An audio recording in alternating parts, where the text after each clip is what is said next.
So you are? I'm Inspector Creed. I'm perfectly happy with you filming. No Fine. problem with you filming whatsoever. Cool. It's just the fact that you're on the police premises here. Yeah, and but we do ask the public to remain on the public there's no area. signage.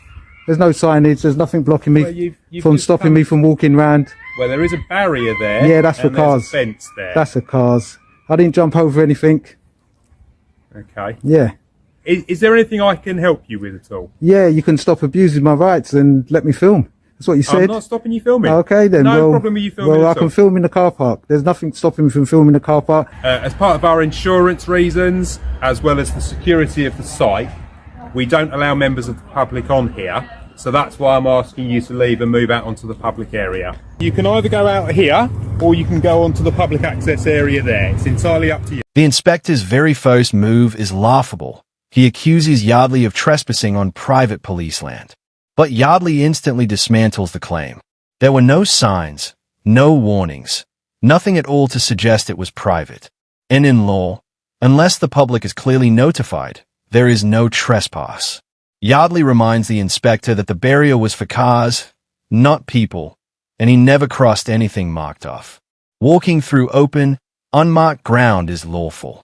The inspector had no case, and yet the pressure only escalated. First. Well, I'm doing my job. No, you're not. No, you're not. Step away, go away, get lost. I'm not listening to you. Do not talk to me. Listen, stop talking to me. No, I'm not going to listen to you. And if you touch me, right, that's going to be an assault as well. So just, look, you've got your hands up. You've got your hands up. Right, so excuse out of my way, please. Excuse out of my way. Excuse out of my way. You can film. Oh, listen to me. Please get out of my way. Please get out of my way. Get out of my way. Let me The Chief pass. Constable holds the right to restrict your access, okay?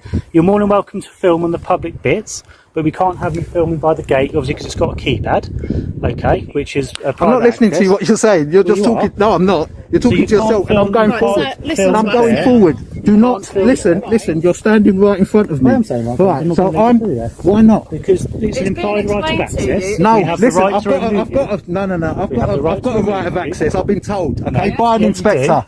By an inspector. And this right of access is now being revoked. No, we'll go and get an inspector to revoke it because I've been told by an inspector that I can film here. I don't need an No, inspector well, to I've been told that I can film here. What I am happy I've to been do told. No. Listen. talk to you about what's upsetting you. Nothing. Well, you're upsetting me because you're not doing your job. He just went and threatened me. Right, but the reason I hear... No. He just went and threatened. When Yardley shifts to the gate area, two aggressive officers show up and try to push him back. But here's the problem. He was firmly on public land. One officer pulls out implied right of access, as if it somehow applies here. Completely false. That concept only covers the public entering private property lawfully, like walking up to a front door. It doesn't apply to someone on public ground. Yardley reminds them an inspector already said he could stand there. Instead of backing off, the officer makes it worse by declaring that right revoked. Except, Yardley wasn't on private land in the first place. Just went and threatened me. So you're telling me somebody can threaten you anywhere, but all you're worrying about is me not filming in a place of... At the moment, yes. Yeah. Why? Who started the initial crime? Who initially evoked a crime? At the moment, I'm here because you're here. No. Filming in a place you're Well, you not allowed shouldn't to be. film. You should be after that guy first because he's getting away. Who is he? At the moment, Who's that bloke? I don't know. Why don't you know that? Because I don't work with him. So how are you going to find him? Well, we've got CCTV, I'll identify Okay. that, okay? Oh, you will. What I'm more concerned about at the moment... No, I'm not going nowhere. I've been told that I can film it. I can. You can, but you I can can't film film it. here. I can film it. No, and I'm telling you that I've been told by an inspector that I can film here. Okay, Inspector Creed. Okay?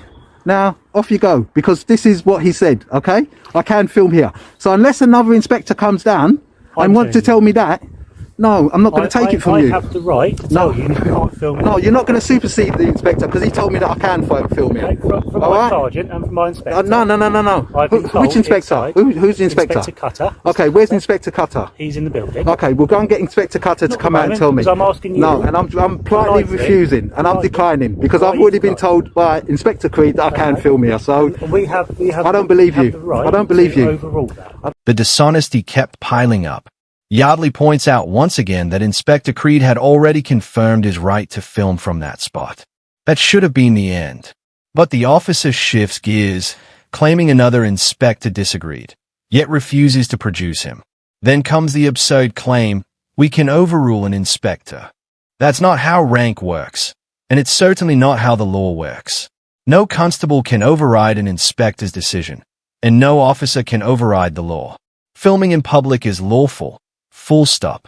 Anyway, do you know something? You're trying to talk, right? And I've already told you. No. It's not that you're making sense or not. I've already told you that I'm not allowing you to talk simply because I want you to do something which you haven't done. So therefore, by you carrying on with your waffle, right, I'm giving you that opportunity to talk. But I'm not going to give you that opportunity to talk, so I'm going to stop you right there.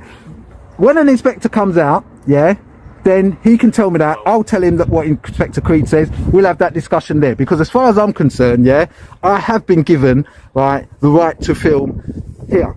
And no, I'm not talking to you no more. I'm telling you, right? I've just told you. Why let's have a conversation? Don't worry about it, all right? I don't understand why you're being Because I want you to go and sort out this first thing. You're not doing it. You're not doing your job. You're standing there, wasting time, my time, your time, everybody's time. What I don't know, what's the reason for filming it? That's what I know that you can, but what's the reason? Well, it'd be a bit hard to draw stuff, so Things take a darker turn when the same officers show up again, body cam rolling. This time, they start laying out threats. They are preparing a legal hook to justify arresting Yardley if he doesn't back down. What I'm saying to you, okay, all we need to know, or what we're happy with you doing, is filming, obviously, outside of the more public areas. That's absolutely fine. Don't stop you doing that, okay? All we ask, that under Section 68 of the Criminal Justice Public Order Act 1994, okay, is not to film... are you detaining me? No, Not at the moment. listen. Are you giving me a caution? Stop telling me to listen. I'm giving you a warning. Stop. No. Are you cautioning me?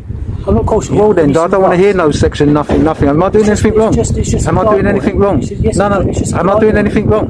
When you were Am I doing anything wrong? Registration plates are doing something wrong. Listen. Don't tell me that I was filming registrations plates, okay? Get some concrete evidence and then come and start telling me all these things. Otherwise, go away. You keep on. You just did. I'm telling you, under that section. Under what section? A section what? Doing what? Is if you begin to start filming registration plates, keypads, people coming in and out of the building, it's obstructing the day-to-day business. No, it's not. I'm not obstructing anybody, and I can stand in. Get lost. Yeah, do you know something? I can stand in a public place and I can film whatever I want. Yeah. And we can arrest you for aggravating trespass. You can't. Okay. You can't. Yes, we can. Get lost. You can't. Yeah, we can, and we will do if you carry on. And their chosen weapon? Section 68, aggravated trespass. But that section only applies when someone is on private land, intentionally disrupting lawful activity. Yardley wasn't even close. He was on public ground, calmly filming, obstructing no one. Registration plates are displayed in public by law. Suggesting Section 68 applied here revealed a shocking ignorance of legislation. But instead of admitting their mistake, the officers doubled down. Minutes later, after Yardley went inside to file a complaint, they stormed in and arrested him under that exact law. Do these questions relevant? Oh, just curious to know how to treat you, what your experience is and what you may or may not know. I'm not somebody who gets myself into trouble. Okay, no, that's fine. Right, well, long story short, I'm a classic sergeant, so it's my job to look after you here and ensure you're dealt with fairly as well. To that end, I'm going to ask obviously a few questions to find out why you're here, and I've got some questions for you, see how you're doing physically and mentally. Okay. Bearing in mind when I ask the officers about why you're here, that is them explaining why they've done what they've done. That's not an allegation to you for you to sort of necessarily reply to, okay? Because otherwise we'll end up in a conversation. It backfired spectacularly. The arrest was thrown out, and the police force ended up paying the price. Almost £10,000 in damages, legal fees, and costs. Yardley himself walked away with £1,500, while taxpayers footed the bill for officers who couldn't apply the law correctly. And here's the sting. Trespass itself isn't even a crime. It's a civil matter. Without trespass, Section 68 collapses instantly. The officers tried to twist legislation to fit their frustration, but the court wasn't fooled.